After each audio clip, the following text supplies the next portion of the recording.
Hello, everybody. Welcome to the 9th webinar of the YCN.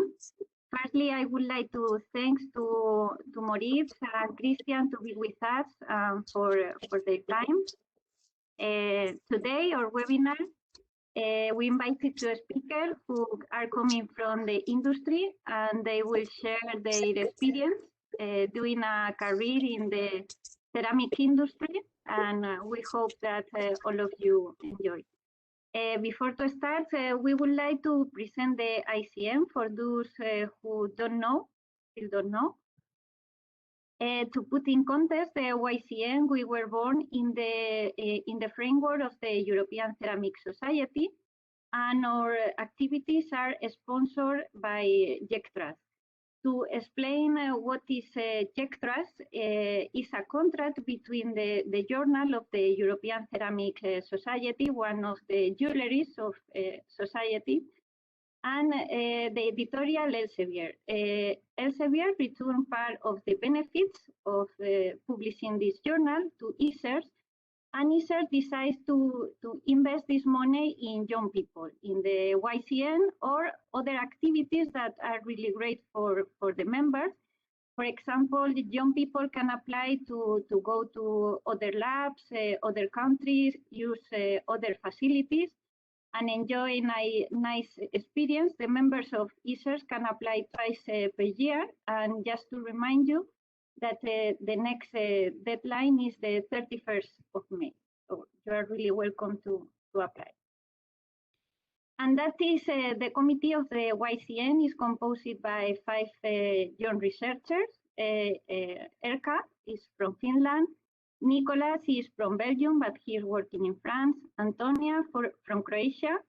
Laura from Finland, working in Portugal, and myself. I am from Spain, but now I am working also in France. And our activities are supported by the Secretariat of ISER, Veronique Huar, and also during the last months, we have the help of Donatella Clamont, who is a trainee of Veronique. And all these activities are also supervised by the head of the Young Ceramic and Training Working Group, ANDRA. Why be a member of the YCN? Well, because the benefits of be part of the YCN is become part of professional events in which you can make contact, form new links, exchange new ideas. You also will get useful information about funding and job opportunities. And our main goal is to promote the research and the innovation in the field of ceramics. You can visit our website. You can see in this website a map in which all the members who want to share the link of the institutions can do it. Seems that now we are concentrating in Europe, but the truth is we our members are from around the world, and we would like that you could send to us the links of your institution, and we can share in this nice map. We are also in the social medias. In LinkedIn, for example, we have more than 800 members. And in Facebook, we are already more than 900 members. So we are a very huge platform with members from around the world.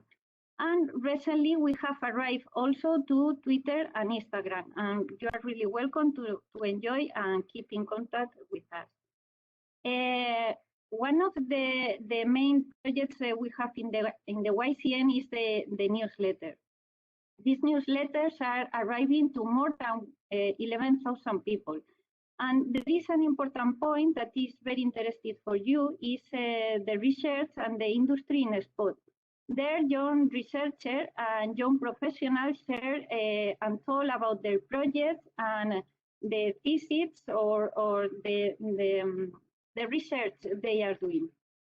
And for example, in the last newsletter, we were focusing in ceramics for healthcare and well-being, or circular economy, but all the topics in ceramics are welcome, and we really invite you to share your research and send us your contribution. all these people were the people who was participating in this newsletter. During the last year, we received more than 30 contributions.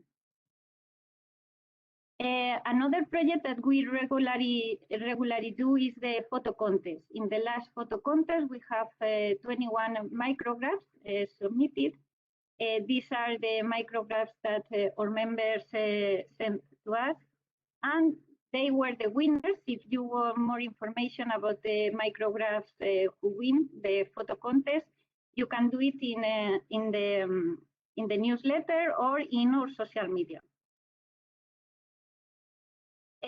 Another project that we had very important during the last year was the special issue in open ceramics, young ceramics in the spotlight. We are really happy because we have received more than 70 submissions to this special issue. The deadline was expired already, but we are processing the papers, and once we finish the process, we will announce the best paper award with a prize of 1,000 euros. And this is the other project we launched during this year, this different year that we were living, are the YCN webinars. These are all the webinars that we were celebrating during the last months. And it was an important project because we were treating different topics from advanced ceramics to glasses, additive manufacturing and sustainability. We also try to give you some tips in publishing scientific articles and EU proposals. We join the academia and the industry. We join speakers from Asia, America, and Europe, participants from around the world. And we also establish some connection with other networks like the International Commission of Glass and the American Ceramic Society. And finally, we are very proud to present the event of this scholar year, the online event of this scholar year is Pitch Me Your Idea. You have 5 minutes to pitch your idea or your research. We will give awards to the 3 best pitches. We have a limited number of participants to pitch, so if you want to pitch, you have to join very quickly. But also, if you want, you can join without pitching. There we have 2 invited speakers, Peter Michael and Paula Vilariño. They will give you some advertising to do a CV with success, or talk about the philosophy of the success in research. And previously to this event, you can join us in the last webinar that will be the 20th of May, in which you can get some tips to do a pitch or to talk in public. Of course, this online event will be held in Gator Town. In this Gator Town platform, we will do a welcome cocktail. Also, we will celebrate the coffee breaks, and we will do some networking. Companies are really welcome to our exhibition hall. They can share the links of their companies, the poster, and just highlight that we will have a lot of young talent, so it will be a good opportunity to recruit people. And finally, if you like the activities of the YCN, just join us and follow us in our social media. You are really welcome. And now we will start with the webinar that we are doing today. Before I start, remember that question will be done at the end, and you have to do the question in the chat and send, but previously you have to click everyone. So now I give the word to Moritz.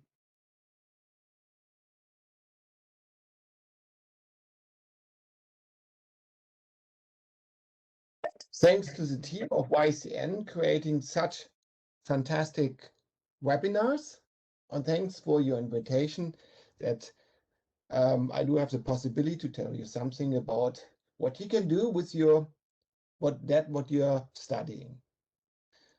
What I did was to found a new company in the field of technoceramics. And I asked myself very often, is this really a crazy idea? Is this really right to do? And at the end of all these questions, I made to myself, I said always again, yes, it was a good way for me to go forward. Okay. If you want, Maurice, while you are sharing your presentation, I can make a brief introduction about you and your career. Dr. Moritz is founder of and head of the Inkmatec Technologies GmbH. Inkmatec Technologies is one of the leading companies in the worldwide for the production of thermoplastic ceramic feedstock for forming process and ceramic injection molding and ceramic extrusion. He obtained the PhD in Bonn, Germany in 1998. He founded the company Inkmatec, and his development fields are focused in the development of new organic binder systems for ceramic feedstock and ceramic feedstock for multifunctional ceramics, translucent and functional properties. He also delivered lectures in 2 different universities in applied science. Since 2012, he represents the German Ceramic Society in the European Ceramic Society. He became president of ESERS in 2017, and currently he is the president of JECSA. So thank you, Maria.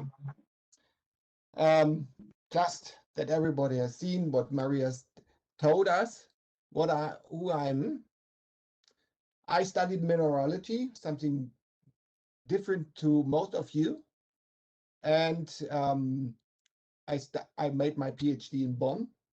I had a really nice time in Lisbon, so to everybody who's young and studying, I just can say, please do some time from your studies somewhere in a foreign country. It's always really exciting, interesting, new, and you learn a lot about yourself. I started directly after my PhD with the foundation of my company. And since 2016, we were quite small, but from 2017, the company is growing very much. I think because I got so much from the ceramic societies, and that is what I like to say to everybody who's working this area. It's good when you give something back to the society, to the community. That's why I decided already in 2010 to take some responsibility in the German Ceramic Society. With 2015, I got I got the job of the CFO. I started that time at 2012 to work for the European Ceramic Society and had the honor between 2017 and 2019 to be the president. And now at the end of the career in ESERS, I'm the president of the JECS Trust. Just a few pictures from mine that you get an imagination when I was born. And Maurice, Yes. Pardon? Oh, I think that you didn't share the presentation. Oh, not? Wait a moment. Sorry, yeah, you're right. Now? Now, perfect. So, Thank you. so some pictures of mine that you have an imagination for myself. I was born in the US, left the US with 5. At that time, I had no hairs. When I made my PhD, I got the first hairs, and now I have a lot of hairs. So it's a little bit different to that what other people, other men have. I have the luck that my hairs are getting longer and longer the older I am. Some words to the company, founded 98. We started with the production 99. Meanwhile, we have 60 employees, and our customers are worldwide. Inkmatec is part of different societies because we think on this way we are able to support the community and to support young people.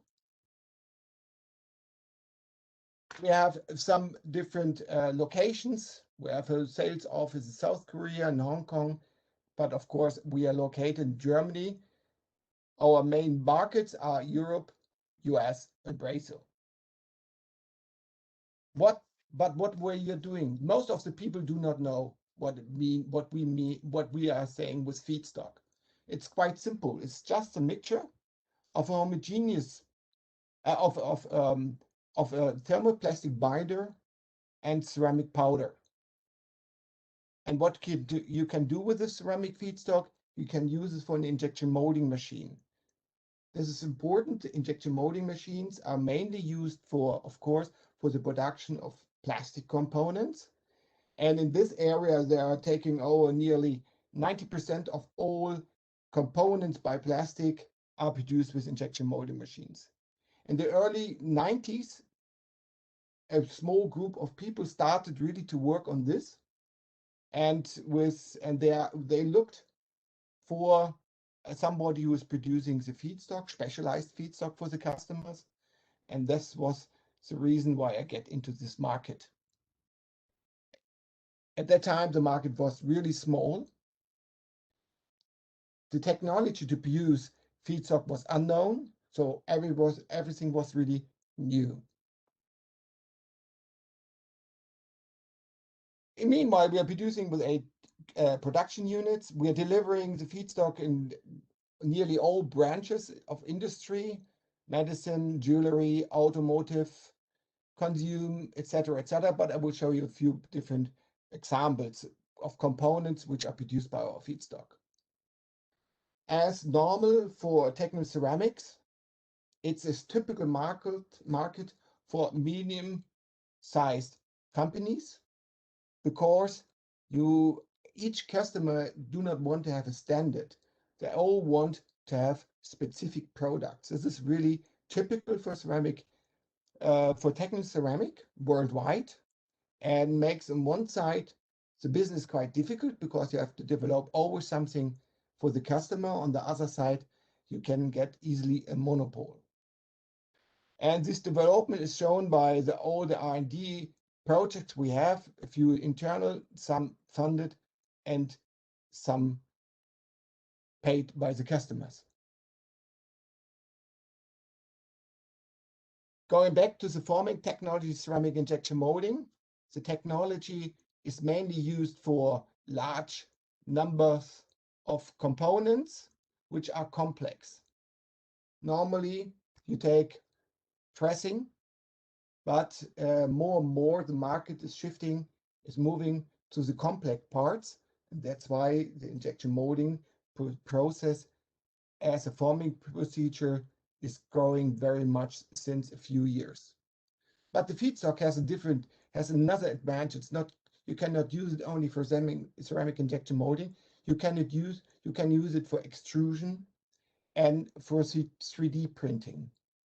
And this is, especially for the future, a major advantage, because no other raw material which is used in technoceramics can be used for 3 different forming technologies. Some typical parts, beginning on the left, you see some screws which are used for medical application. They're used because titanium, or screws by titanium, are reflecting very much under X-ray. And that's why they developed these ceramic screws that you are able to look to when the bone is broken, that you can look to how this bone is healing. Second, on the left side is a typical part you need, for example, for Nespresso machines, Nespresso coffee machines. In the middle, you see parts which are used for textile industry. The technoceramic itself started basically with components for textile industry in the 19th century. On the right side, you see this grinder for a coffee machine, and this is a really important part in the moment for injection molding, because nearly every coffee machine you are buying has this kind of grinders inside, independently from whom the coffee machine is delivered.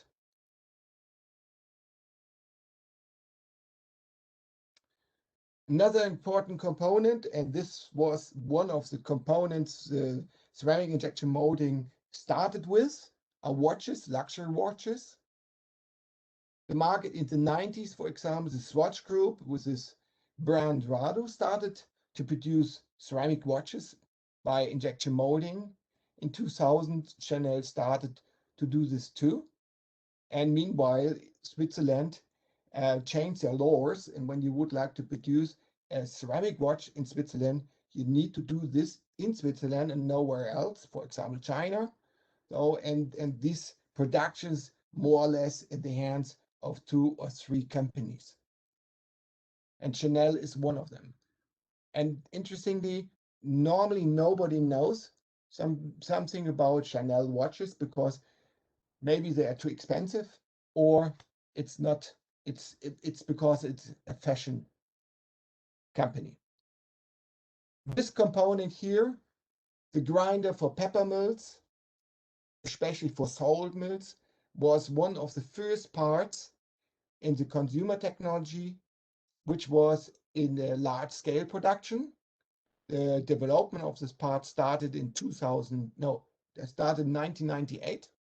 And it's still, and at the time it was really the first grinder for salt, because I want to exchange the plastic which you normally have. And this was really start, because when you look to IKEA now or other shops, that you can see that more and more grinders are produced by ceramic injection molding with ceramic. Now the market is more or less in the hands of Chinese companies, but the initial start was really here in Germany, and was this part here with this brand. This brand is not existing anymore, or the brand is existing, but the company is not existing more. This part here is not really, seems to be really boring, and but it shows something very important for our future, and that means for your future, because I'm already an older one. I developed a lot in the past, but we are facing to big problems regarding climate. And when you're looking to ceramic, and when you're looking what can ceramic help to change our atmosphere, to reduce the CO2 in the atmosphere, you will see that with every technology we are looking for, ceramic is involved. This part here shows something interestingly, that you are able to reduce the electrical consumption of, for example, a hot glue gun, which is softening plastics, to join, for example, papers or parts with each other. And in 10 years ago, 5 years ago, you had always a hot glue gun, which had a cable, and you needed always to wait 3 minutes to get it hot. And this was impossible to use a battery technology to work with this hot glue gun. And this small component made it possible. It's a component produced out of barium titanide. And this component has the advantage that it needs just 10% of the electrical consumption, which is normally used to heat up the plastic and to join different components with each other. And because it used just so less electricity, we were able to combine this with battery. And now it's a standard, and we've started to develop this component 2012. For you, when you're looking to do something for the environment, to save energy, think about the possibility using this kind of material, which is the old-fashioned one, of course, because when you, for example, would like to heat up water or something like that, then you have a very high electrical consumption. And with this part, with this technology, with this material, you are able to reduce this very much.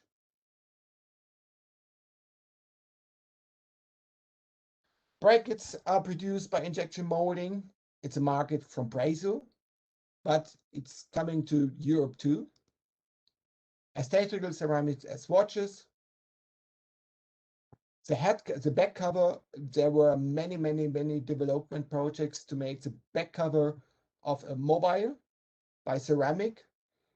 The development started around about 2010, 2011, and there was a race between glass and ceramic.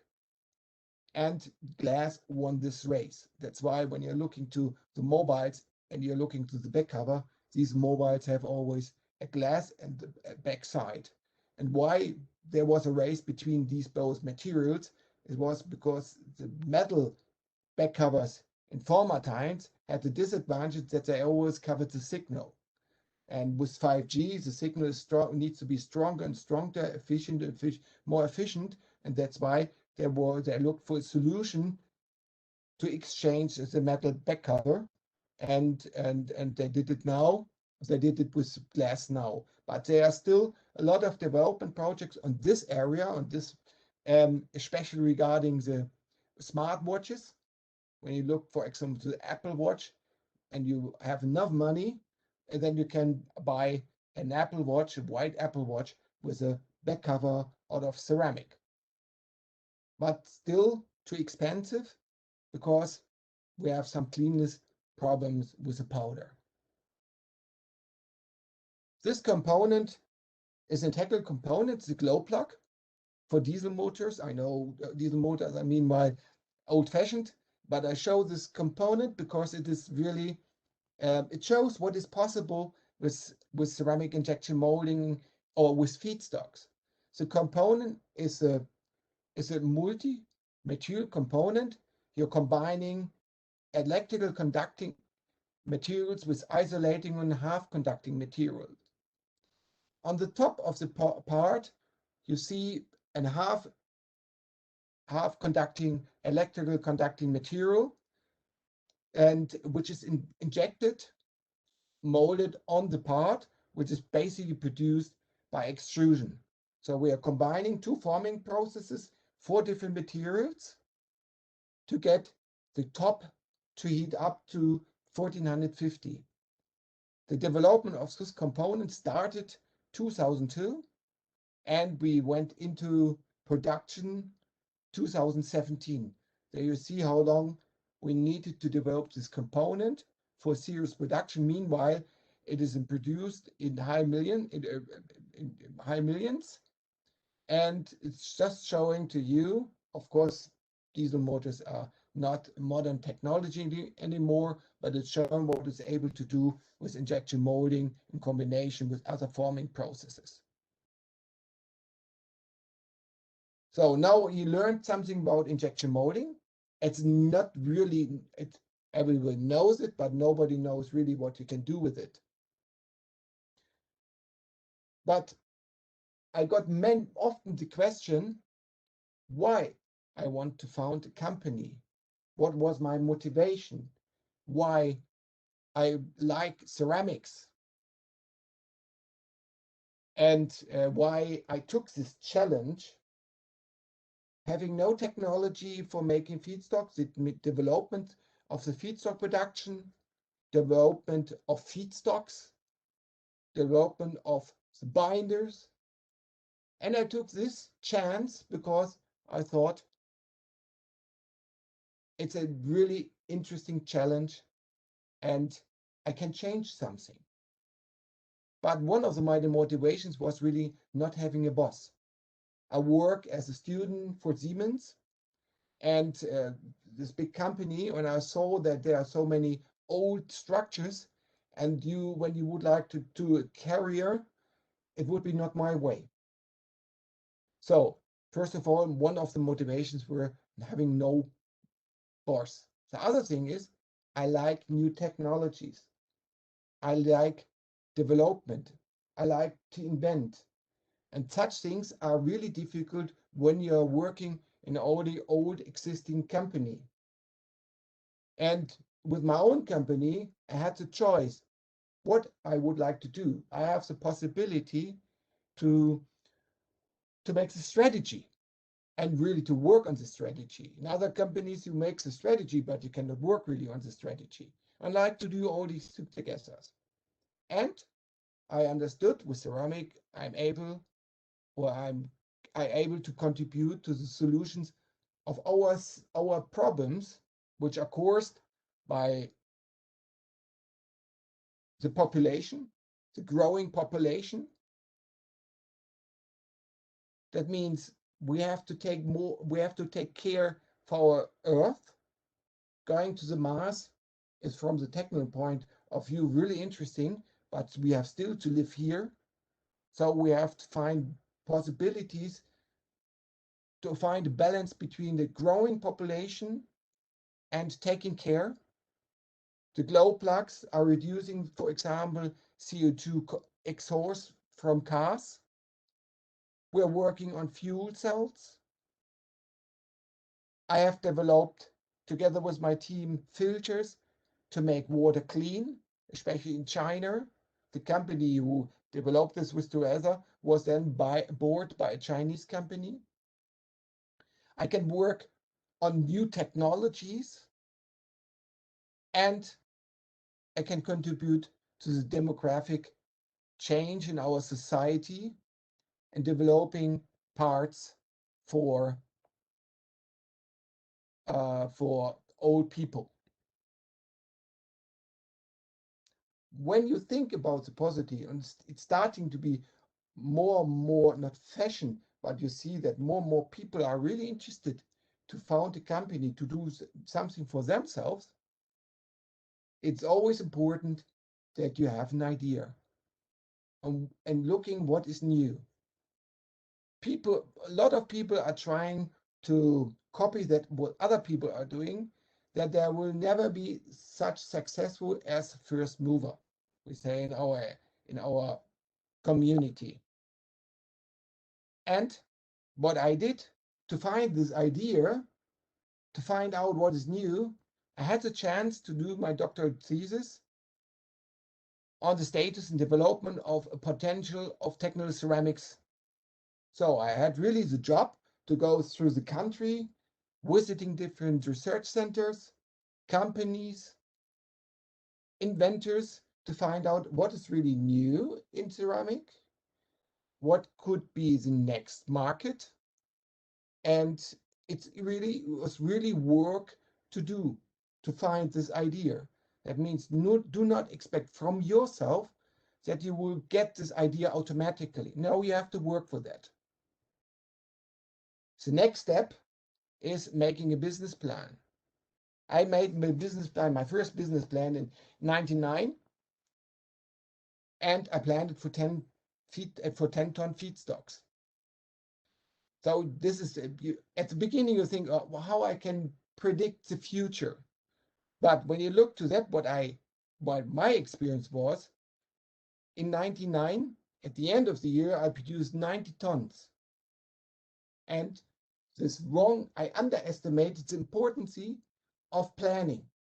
Because as a consequence of this misplanning, I need to invest more money, which I had not.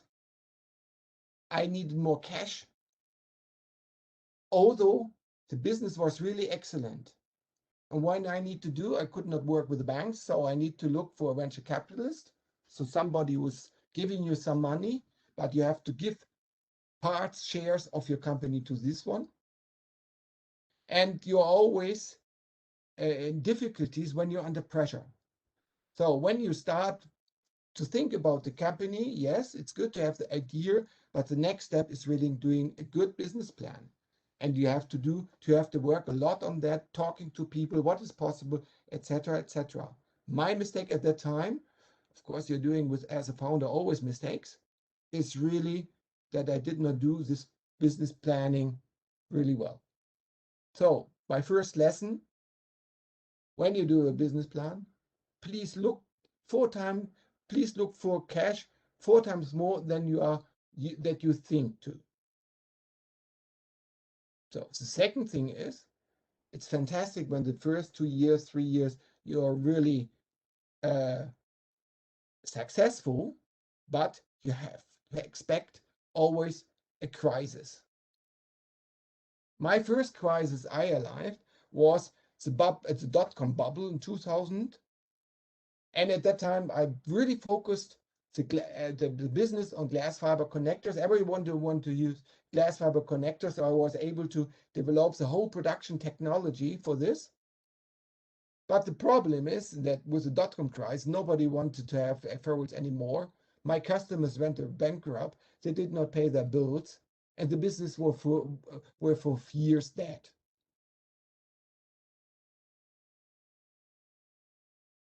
And we had really problems to save our business. My second crisis was a luxury good between 2013 and 2016. You could not expect this problem because in China, they changed the laws regarding corruption. And suddenly, Chinese people like to wear luxury goods. It was not allowed to show the luxury goods because often they got the luxury goods because of corruption.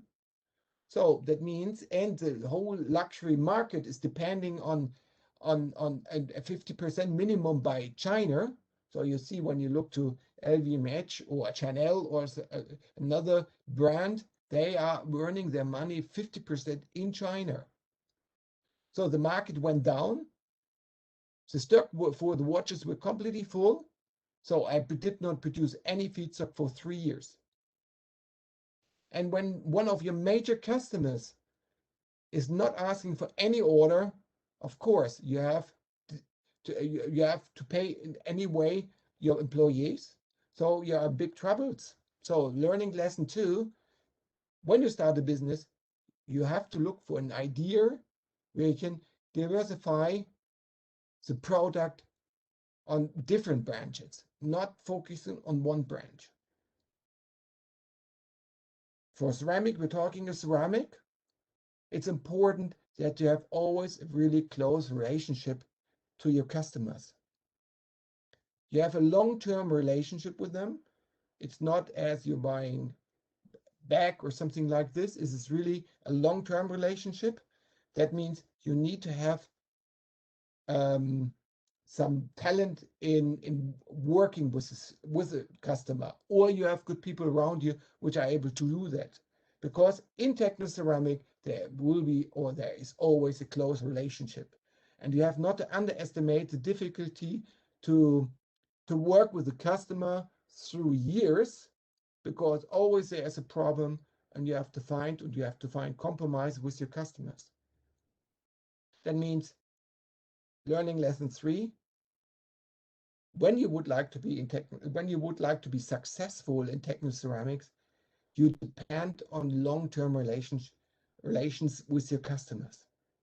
For me, it's fantastic because they are nearly friends, because we know each other since 15, 20 years. We have not this time, but normally we have really nice dinners with each other, and I love to chat with the customers. And for me, it's my life. So, and next thing, you have seen it already many times. R&D, although when you're working for a company, although when you have your own company, you have always R&D. You always need to develop something. All the processes in ceramic manufacturing could be improved. The customers have always new ideas, and you have not directly a solution for it, not often. So ceramic is always a process of development. Ceramic protection is always a process of development. And that's why ceramic is slow, but it is stable for years. So when you have a customer, you have a component, and you take a lot of time to develop this component, you can be sure that this component lasts minimum 10 to 20 years. So your business is really stable. And when we are talking development, means you have, as a supplier of components, raw materials into the ceramic, you as supplier always have to combine or connect universities with your customers, research centers with your customers. You're always in the middle. It's really good. It's really nice. You need to travel, of course. You need to be in touch with many people, and it's something which I love. So you need, and that makes difficult. You need know-how in materials. You need know-how in processing. You need a lot of know-how in analytics. Do not underestimate what you do in your studies, because all the analytics you're doing, you need to do during work too. And of course, you maybe ask a lab outside, but you need to have the knowledge to read that, what they're analyzing for you. You need to know applications. On one side, we have the glow plug. On the other side, I have coffee grinders. And I need to understand the ceramic, which is the background of that. So you need, as I said, to know for the materials, because it's important for the applications and for the ceramic properties. What makes this job still so interesting? It's the combination of development and production. To be at the forefront of development, we are looking to the CO2 problems in our atmosphere. We are nearly involved in each of these developments, which are taking care to save CO2, to reduce CO2 in the atmosphere. So it's really fantastic to be at the forefront of development. And not only in one project, we're involved in many different projects. I like meeting of people of many different countries with different cultures. Ceramic is international. It's not local. Ceramic is always international. And when you like international, then ceramic is really the right material. Metal, plastics have really strong local communities. Ceramic communities are small, but they like to exchange in Europe, on the world. So the whole community for ceramic is really small in comparison to all other materials. Small community worldwide. And it's complex. Over the mind, ceramic is the material with the widest properties. Means so many properties you can connect with ceramic, you cannot connect with metal or plastics. That's why ceramic makes it possible. And of course, as a founder, as an owner of a company, I like to give people jobs and to be a good employee. So thank you very much listening, and I hope you understood a little bit what I'm doing, and maybe it's interesting for you, and you would like to do the same. We need founders. We need founders creating new ideas. Otherwise, for example, ceramic injection molding would be not so successful as it in the moment, when not a company as Inmatec were founded already 20 years ago. Thank you. Thank you so much, Moritz, for your nice talk. You know that I like a lot hear you to talk, because always means to learn a lot of things, and you always are very, very inspiring for the young people. Thank you very much. We're gonna give the word now to Christian, and at the end we will do the question for both, for you and for Christian. So, Christian, if you want to share your presentation, I will introduce you. Dr. Christian Meyre become managing director of Refractories Cement in 2016, where he is responsible for the production comprising plants in Germany and in Spain. He is also in charge of the quality assurance, quality management, and of personnel. Prior of that, he gained many years of experience in various positions at the Swiss cement holding.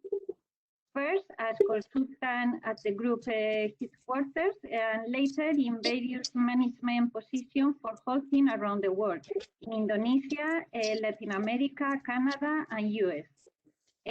Before of that, Christian, before Christian entered in the global economy, he had an academic career. As a true Swiss, he loves the Alps. We was already evident in his studies in geology, which continue with his doctorate thesis on the evolution of Alps. Also, he now lives in Göttingen. He still regularly goes with his family to skiing and hiking to the Swiss Alps. So the studies has been very related with his habit. So, Christian, when you want to start? Yes, thank you, Maria. Yeah, thank you for the very nice introduction. And obviously, it's now a difficult task, to speak after Moritz, who gave such an inspiring presentation. And you will see it immediately. I took a very different path, even though we had a fairly similar start. So I'm talking about the career in refractories, which is even a niche within the ceramic industry. And again, as well, the same question: are you serious in a career in refractories? So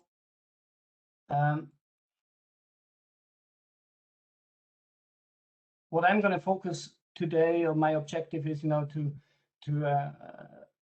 tell you how a career in refractories might work. However, I have to admit, the sample size is very limited. It's equal to 1, so very weak statistics on that one. And then, I try to share with you what I consider the key parameters if you consider a career in refractories. My message is hinged around basically four key parameters. One is having a plan, the other one is human skills, the third one is risks, and the fourth one is network. I'm going to talk about these 4 key parameters in a little bit more detail. The first one is always have a plan, but be ready to change it. Right. So, and I like to illustrate that a little bit, with my own career path, which looks like a well laid out subway map, but in reality is the result of many different plans that changed many different times, and that pivoted several times. So I'm Swiss, like Maria said, I grew up in Switzerland. I studied mineralogy and geology in Switzerland. Here we have a close start, Moritz and myself. But then, it diverted pretty quickly, because obviously I lost my hair while Moritz, grew out his hair. I finished my PhD thesis as well in '98. And after that, I started to work for Holcim, which is a big cement company, a worldwide cement company. And I was consultant for this company for several years. And then, if you want, in such a big corporation, if you want to make a career, you cannot only be at the headquarters. At one point, everyone tells you have to gain some experience as well in the field. So we decided to go to a plant. If I say we, then I mean my wife and myself. So I think if you do your plans, I think it's a given, include your partner, because if not, that could not end up well. So we said, okay, let's go and get some experience. So the plan was 5 years in Canada and then go back to Switzerland. Obviously, you see, according to my map here on the screen, that changed. So only after 1.5 years or so, I got a big opportunity to go to the US. And then in the US, we said, we're going to stay 3 years in the US and then go back to Switzerland. And you see, based on the years here, we stayed for 9 years in the US, and then we didn't even go back to Switzerland. But I joined then Refractories, and now by that point, you know, my career in the ceramic industry already started. And by now, you know, I assumed the position as the managing director in Refractories in 2016, and that's where I'm at right now. So you see, along the way, we had many decisions to make, but the thing was, you know, what gave us kind of this the safety was to have a plan, but the real thing, you know, is be ready to change it at any time, because it never works out as you intend to. So that's my first keyword. You know, then the next one would be make sure you invest in your human skills, and this one is really important to me, because when we look at it, pretty much we all are heavily trained in our technical skills. You know, we all got our we invested a lot of time, money, tears and sweat into our education, in our technical skill set, which is you know, absolutely important, like we saw in the presentation from Moritz. But then on the other hand, you know, we also need to improve our human skills. I'm borrowing that term here from Simon Sinek, who said, you know, these are typically, they are used as soft skills, but there's nothing soft about them, right? So it's pretty much there's human skills. You know, if you can have skills that, so you can have an effective confrontation, you show, when you have empathy, you show patience and so on. These are really important skills if you want to survive out in the corporate world. And they have nothing to do with the technical skills, you know, and that's the important thing. It's a completely different skill set. But what typically happens is, you know, that you are successful, you know, you use, or you know how to use your noodles up here, you know, you're really great in your technical skills, and this is not getting unnoticed. So your boss, you know, and your company realize, wow, we've got a real good person here. And what always happens, and it happens with me as well, right? I do the very same mistake as well.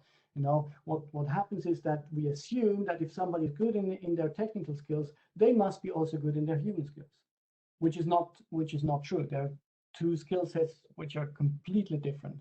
But obviously, you know, by the time we finished our career at university or our education, we haven't yet invested a lot in those skill sets. So my point is, you know, make sure that you invest in your human skills. That means, you know, if you choose an employer, if you choose to work for somebody, you know, make sure that they share this idea, and they share that you know, your willingness, and you're aspiring to improve in that area as well. So for me, that's a really important thing, right? Because you're getting promoted, and then suddenly you're a boss. You know, Moritz said that very, very well. You know, he didn't like to have a boss, but now he is a boss, right? And he's also needs these human skills, which he obviously now has. But you need to develop those, you know, and these are you can learn those, you know. There's no magic behind that. There is no born leader, you know.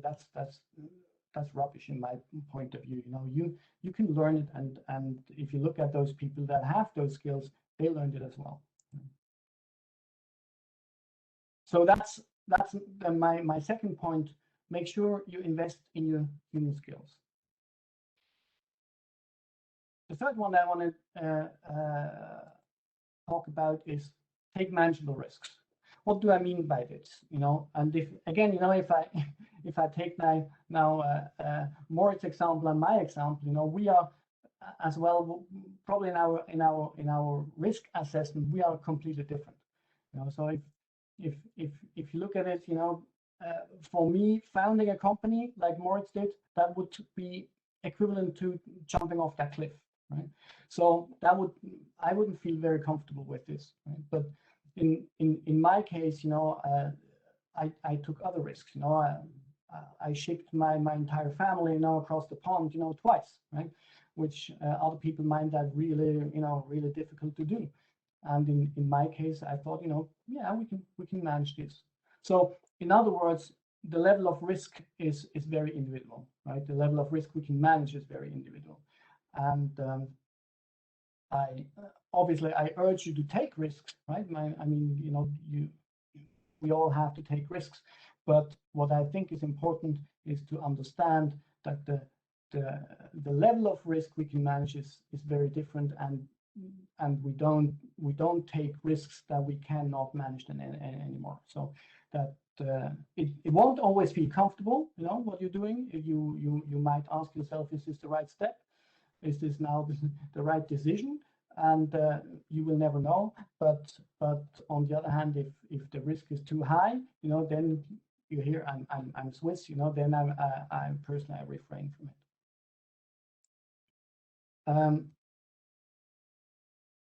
So take manageable risks. That's my third one, and my fourth one, you know, is obviously I'm preaching here to the choir. You know, establish and maintain your personal network. You know, and I think, you know, Moritz said that very well as well. You know, I mean, he has this tight network with his customers, with his colleagues, you know, within the ceramic community, and I think, you know, obviously, you know, with this young ceramics network, well, you are in the right place. But then it's for me, it's something, you know, you have to. The key part is that you have to maintain that network as well. No, it doesn't come by itself. So I'm using here a proverb out of ice hockey in Canada. You know, when you watch Canadian hockey, you know, they shoot from every position. They shoot on the goal from every position, which means, and they saying, you know, look, if you want to give the puck a chance to score a goal, then you need to shoot, right? So they shoot and give the puck a chance to hit its goal. And I think that in comparison, we have to make sure that we pursue every opportunity that we see. You know, that we maintain our relationships. You know, that we speak up, and we will be insisting, right? Obviously, we want to be respectful. We want to be remain polite. You know, but on the other hand, you know, you need to make sure that you will be seen. And it goes back a little bit, you know, to the risk issue, right? So your future employer, he wants to reduce his risk as well. And how does he do that? Because he wants to employ somebody who he already knows, right? And if there's already an established relationship, if there's an already established network, it's much easier for your future employer to make a decision. So that's the network part. And just, you know, to summarize, pretty much, you know, that's my message of today. You know, I have identified 4 components that I think were, at least in my case, very important for my career so far. You know, we always had a plan, but we were ready to change it. You know, we have to make sure that we invest a lot in our human skills, so that we not only focus on our technical part, but also, you know, on the human side, which will be important when you get promoted and you will become bosses. Take manageable risks. Make sure you take your risks, but make sure also that you can manage them. And then the fourth one is establish and maintain your personal network, which is key in your future career. So I think that's a short overview from my point of view. You know, what I think is important when we look at careers in our industry. But probably probably also as well in other industries.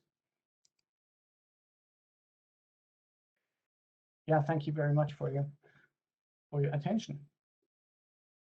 Thank you so much, Christian.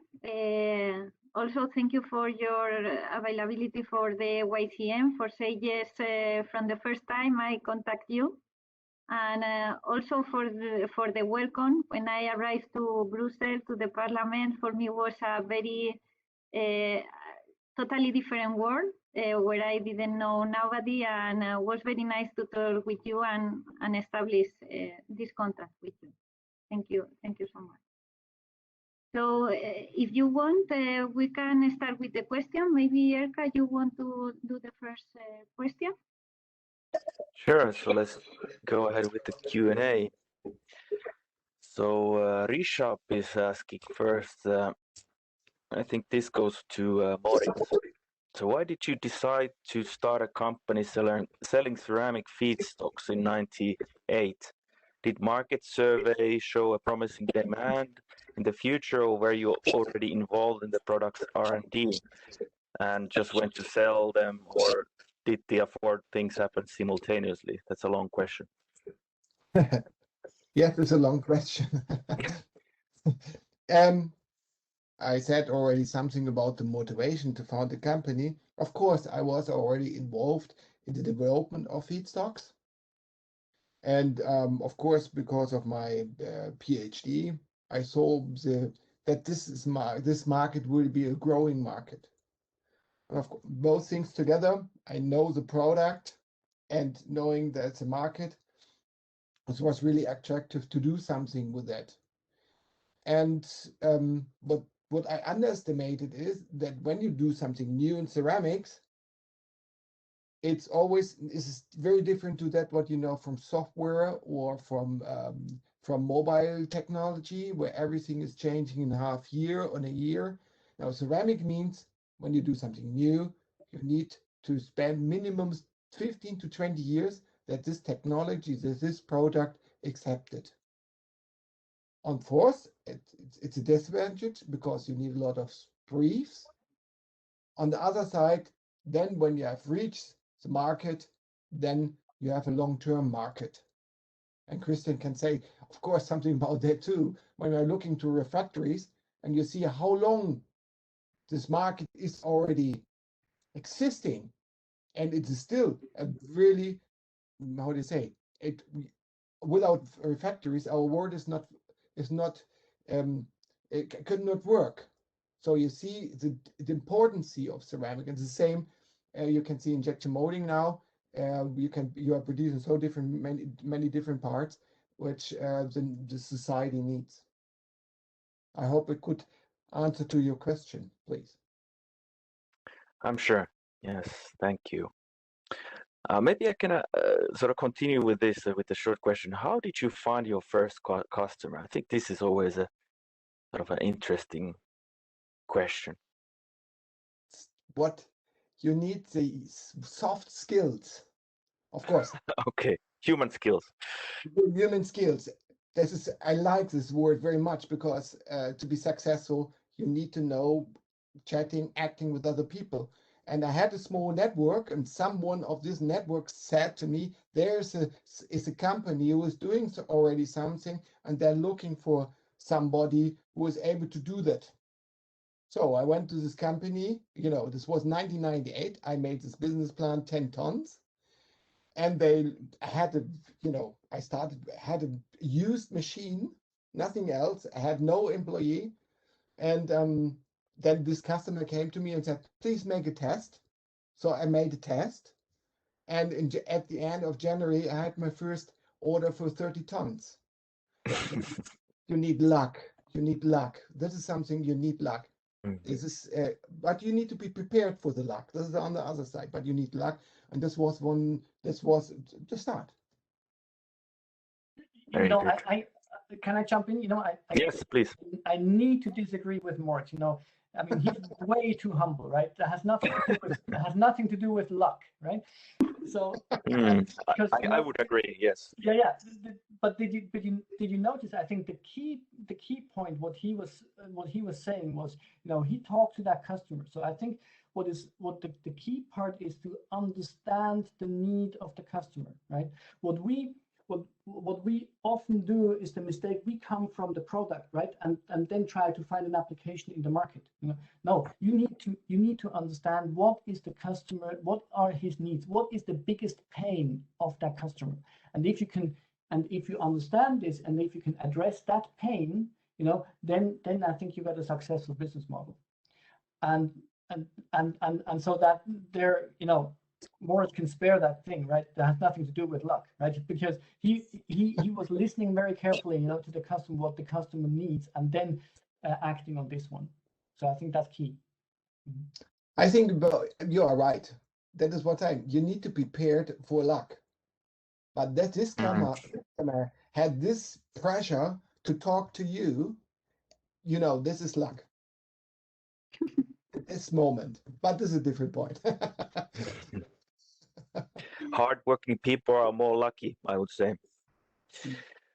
Then if we go to the next question, maybe this is for both. Did you ever plan to join industrial R&D while pursuing your PhD, and did you ever consider a job or career in academia after your PhD? Maybe this is for both in a way. Maybe Christian, you can start. So academia, was it a choice for you? I did for a short period of time. I did consider a postdoc, actually, yes, yeah. But then I got attracted. I have to be honest. I got attracted by the down to the earth,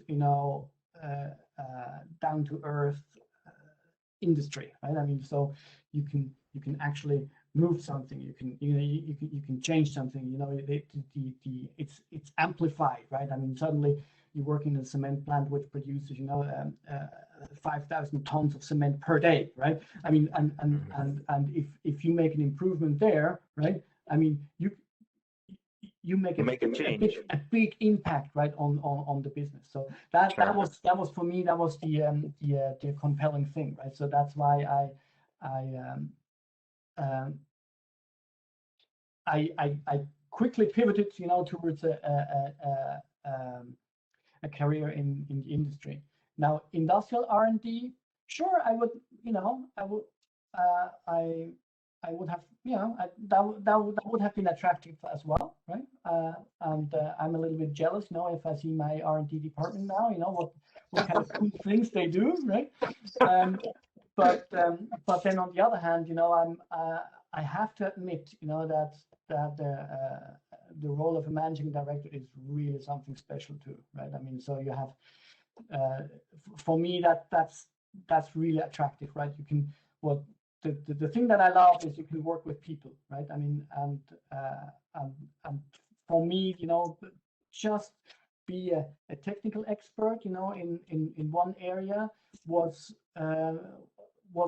probably in the short term was fine, but in the long term was not that fulfilling, So what I enjoy is, having the responsibility, for an entire company, work with a lot of people, work with a lot of different people, and being responsible for HR department, sounds like a nightmare, right? But on the other hand, it's really also fulfilling, if you particularly if you're working in a company like I do, where you have so many motivated people, that is inspiring and gives me strength and power every day. So that is from that I get the inspiration. Yes, very good. So what about Moritz? You always wanted to be your own made man, or did you ever consider academia or perhaps industrial R&D? I think when you start to study mineralogy, is that you always start to think about an academic career, because there is no job for a mineralogist. There is no one. So that is mining industry, maybe. Pardon? Mining industry, maybe, or yeah, mining. But when you start, of course, in the institute I studied, there were never a thought about going into industry. I start to think about industry already in this 5th or 6th semester. Because I saw so many students working on their PhD 4, 5, 6 years, and I thought this is too long for me. And then I start to look to the industry. That's why I worked for Siemens for a while. I just check, is this something for me or not? I tested it. And at this moment, I really decided to go to industry. All that what I learned in academia is still important, but this was something, it was inspiring, this work at Siemens. This was inspiring to see the possibilities you can do. When you're in an institute, you're working very long on one issue. And in case of the industry, you have different ones. And that makes things attractive. And that's why I started in the middle of the studies, I started really think to go to industry. Yes.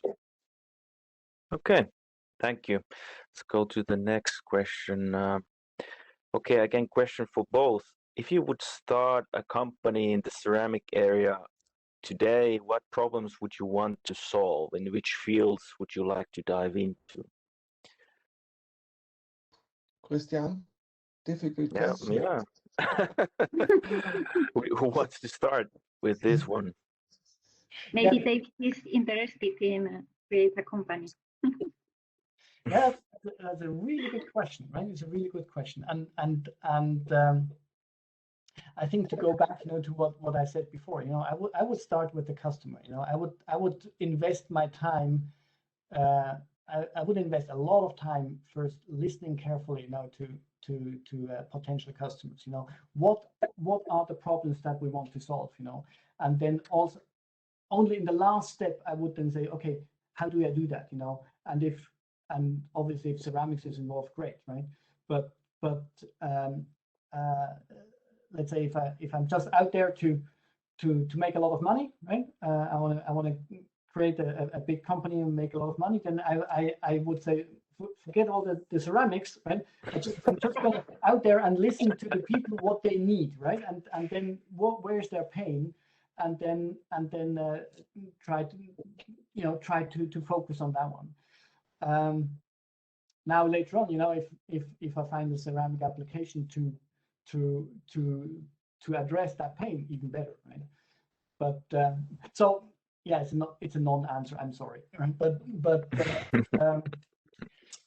well, yeah, it's a difficult question, of course. It's a difficult question, but I think to be honest with you now, I think Moritz is right in the sweet spot, right? I mean, he's got all what you need right now to be successful, and the thing is, and I think what we haven't addressed really is the keyword innovation, right?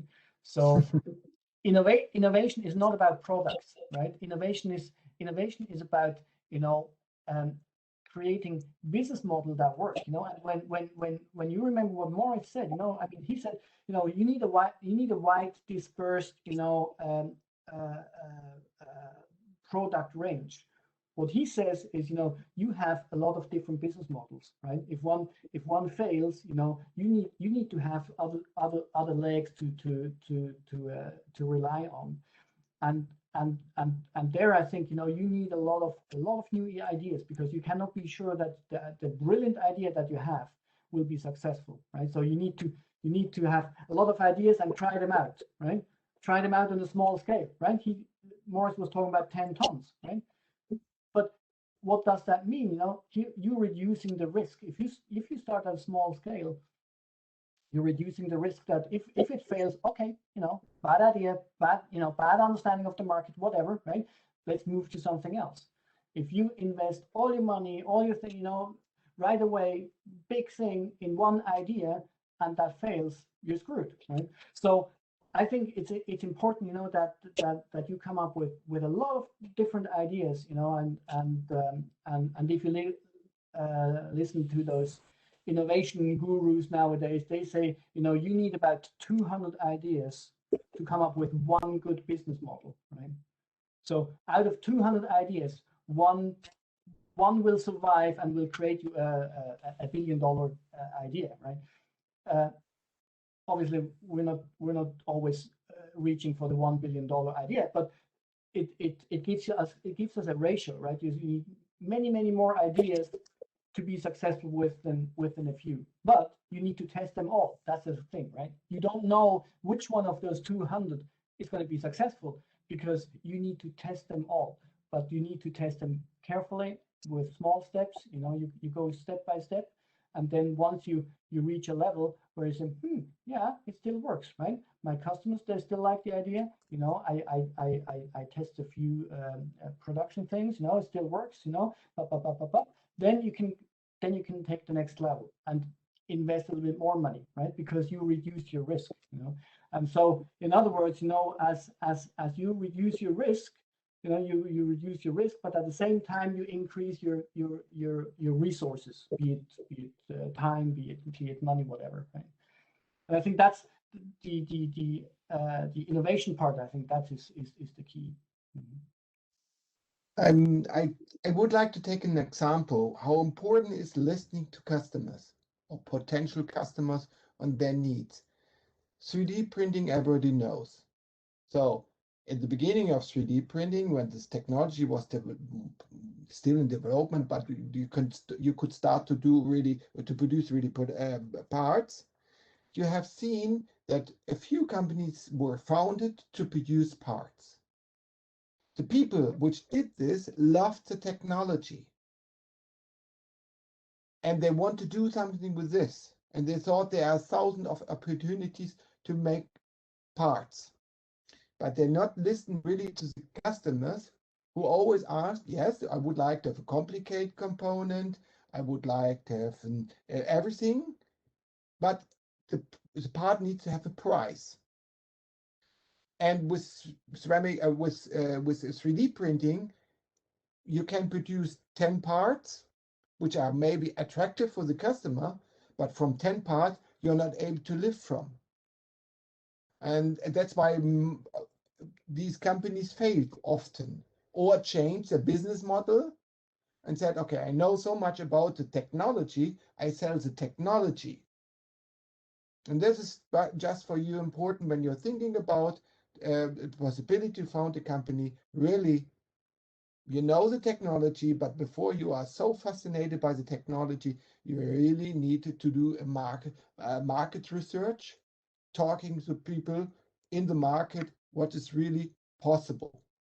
And the 3D printing, everybody, you know, I love 3D printing because for ceramic it was fantastic. So many new young people were interested suddenly in our material.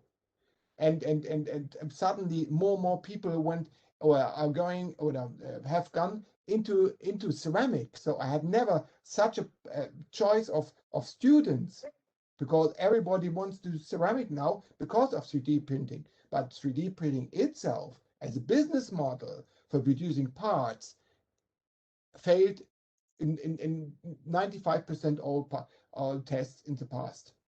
So listening to the customer and not loving your technology too much. Very good. Long answers to a difficult question. I hope you got some important points out of those answers. So let's go forward. There's a continuation question to this. How would you decide or determine which problems to work on or which ideas are sellable? So this is maybe you a little bit touched that issue already, but how to find a good, well, how to find a good business model? Maybe that's the question.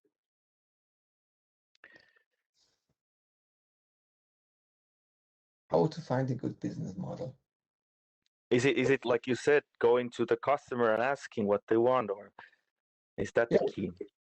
Yeah, you have to do two things from my point of view.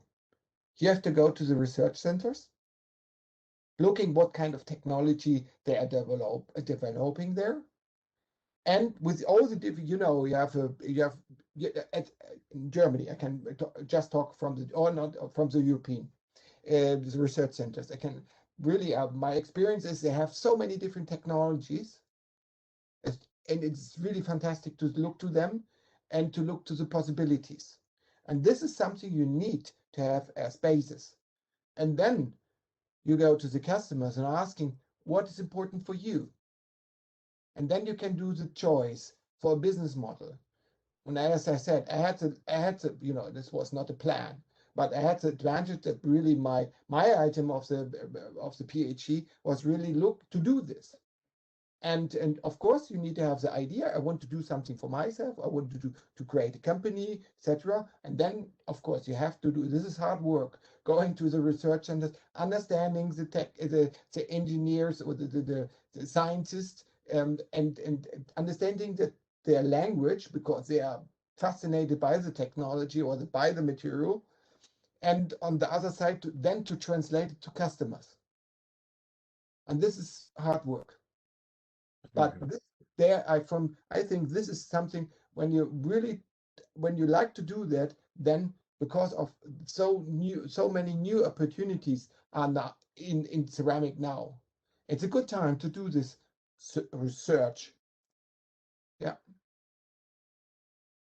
I think, well, you know, just to complement, you know, what Moritz said, you know, I think what the danger is, you know, that we love our science too much, right? We love the ceramics, right?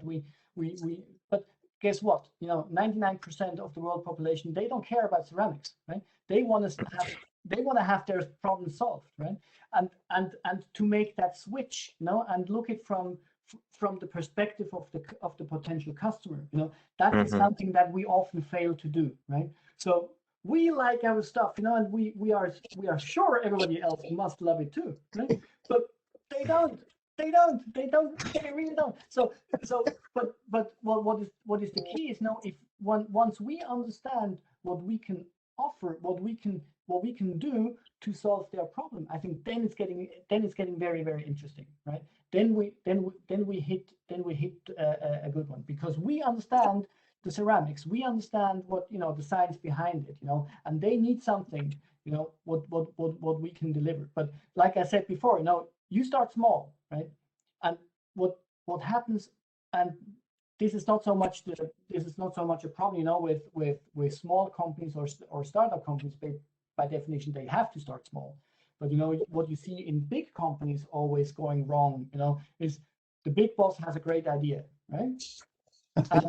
And everybody has to follow that fantastic idea because it comes from the boss, right? And guess what? 5 years later, millions of euros later, you know, this project is dead, right? And the thing is, you know, they didn't do a good risk analysis. They put all the eggs in one basket, you know, and if that idea fails for whatever reason, you know, it could very well be a great idea that the boss had, but you know, there are so many parameters that make an idea fail. You know, you lost 5 years, you lost tens of millions of euros for nothing, right? And if you start small, also in big companies, you know, if you start small with a lot of different ideas from a lot of different people, right? Because you, as a boss, you have to accept, you know, all your people, they're probably, no, for sure, they're smarter than you are, right? And they come up with great ideas, you know, and you have what your job is, you know, to make sure that they can bring up their ideas, that they can develop their ideas. You know, that's your job, and your job is not bringing up the good ideas. So that's why you have to allow that everybody can establish their ideas. Yes, you might have to decide, you know, to kill a few ideas because, you know, it's not going nowhere. But if people can prove to you, look, boss, this idea works, you know, and they can prove with evidence, with facts, you know, that it works, you know, then you can start developing it further and further, you know, and then at the end it becomes a real hard hitter, you know, which gives you some some benefit for your company.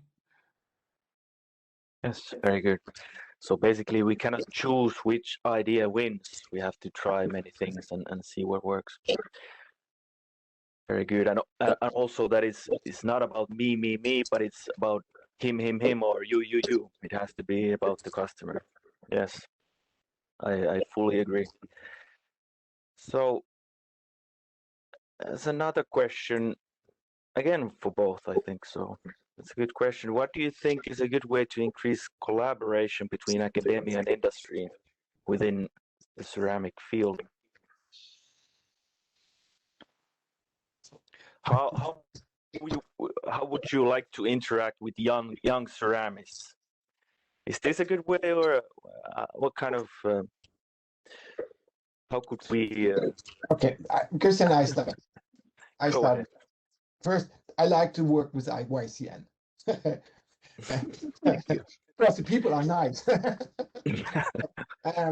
I like to work with young people. I like to work with with YCN because it's a great chance really to compensate a problem of universities. Universities are always very much academic orientated. And they have, it's a very small society, and they are just looking for academic results, which is good, which is important, and I would not quite criticize. But because of their thinking, the academic thinking, they have not the possibility to show the other world, the industrial world, or the industrial world. So what I like, and that's why I do this with different universities, and I like this from the universities, that they invited me to have a lecture there, to tell something about ceramic in the world, to tell when I start my lectures there, the first 4 hours, I just tell something about components, just telling how important ceramic is for our society, for our industry, for our daily life. And this is something which they miss because they cannot get it. The professors or the people which are working in the industry and at the university have no chance to know that. And to close this or to make this to get the gap in between smaller, I think it is really necessary that on the university side, more industrialists are invited to tell something about what they are doing, as we do today. And that is what I love. Why YCN, why the ESERS is really academic orientated, and we are discussing very often how we are able to get into industry, how we are able that the industry, this is another problem, is accepting us as academics, because the industry has the same prejudice. That means, okay, they are academics, they do not understand, they are thinking too long, etc., etc. So we need to learn to have respect, much more respect to each other. And this is something we can do in the way that we exchange, and we have one common interest, and that's the students. The students is that what industry and academics are integrated in, and this is something, and this is, you know, when we understand that the young people, that the students is the case which is combining us, and we're accepting this, then I think the rest is just planning. Very good. Any thoughts, Christian? Yeah, Moritz said it all. Huh? First of all, I want to double down. You know, it's so much fun with you guys. You know, so that's, I think, you know, what you do is exactly the right thing, right? Exactly the right thing. You know, you foster exactly that discussion. You know, between industry and students, between, you know, the young ceramists, you know, and industry representatives. So that's, first of all, that is, I think that's extremely valuable. You know, and then I think, you know, if to be honest with you, you know, probably if I would hire any one of you right now, you know, I could use probably 5% what you learned, you know, at university. But what I really need, you know, is your capability to use your noodles up here, right? That's the key, right? And for this, you know, ceramists are perfect, right? I mean, they got all the understanding of complex, or they know how to solve difficult, complex problems, right? And so in that sense, we do have not a lot of direct contact in common projects. You know, that's something that we don't have very often, but obviously we have a need for smart young people, right? And that's a little bit egoistic, because I love to work with smart young people. You know, that's so inspiring, you know, to see, you know, all these young kids, you know, coming up with good ideas and full of energy. So that's just, yeah, just fun, you know, and everybody loves it. You know, I'm not alone, you know. All, at least in our company, all the old farts, you know, they love to use with, they love to work together with those young kids, you know, because they come up with crazy good ideas, right? And I think that's where I'm looking at, you know. I'm not so sure, you know, how we can intensify, you know, the cooperation between academia and the industry. I think it's much for me personally, it's much more important to have these direct contacts, right? To have a like I said, the network, right? So that we can profit from each other, not necessarily direct on concrete projects, but more on the broad, in the broader sense. Okay, very good. So maybe I will take just one last question, and then we can conclude the Q&A. So this is a continuation to Christian. So you mentioned eggs in a basket, so you should take more ideas. So how many eggs do you think one should put in one basket at the very beginning? So how many different things you should work simultaneously to find sort of road ahead, or if I understand the question? Yeah, I mean, I'm a little bit, you know, outside of my comfort zone right now, because, you know, I'm obviously, you've seen it with my CV. I'm not a startup specialist, right? So Moritz can talk much more about this, right? Moritz can maybe add something. Right. When you finish. You know, I see it already in his face. You know, he's thinking hard. No, but what I think is important is, you know, you might start with one idea, right? If because you're starting up with something, right? But when I'm saying, you know, you need to have a lot of good ideas, that could also be sequential, right? That could be, you know, you start with a good idea, but then you have to be ready to kill your darling, right? You have to be ready to say, all the facts, all the evidence that I collected so far speak against it. You know, I have to kill my darling, right? And then you go to the next idea, right? And then you go to something else, right? And then, or the first, you know, the evidences lead you to another way, right? What you could do differently. What perhaps, you know, you misunderstood the need of your customer. No, he wants something completely different, right? And then that leads to another thing. So I don't think, you know, you have the capability to start yourself, you know, with 200 different ideas, right? For this, you need a big organization where you know, 1,000 people can work on 200 ideas. But for yourself, you know, if you want to start up, I think you start with one idea, start collecting evidence until you stumble, or until you see, yeah, that might keep going, right? And then you keep going. But the keyword is kill your darling, right? If Very it's good. necessary. What about Moritz? Any thoughts about this? You cannot work with 200 ideas in parallel. So you have to decide. If you have to decide if one idea or two, or and then you have to start with this, but having in mind, as Christian said, you need to kill it at some ways, and then you need to have a plan B. And that's why, to find the right technology, it's always this market research you have to do at the beginning. And then you can see, okay, with this technology, I have different choices.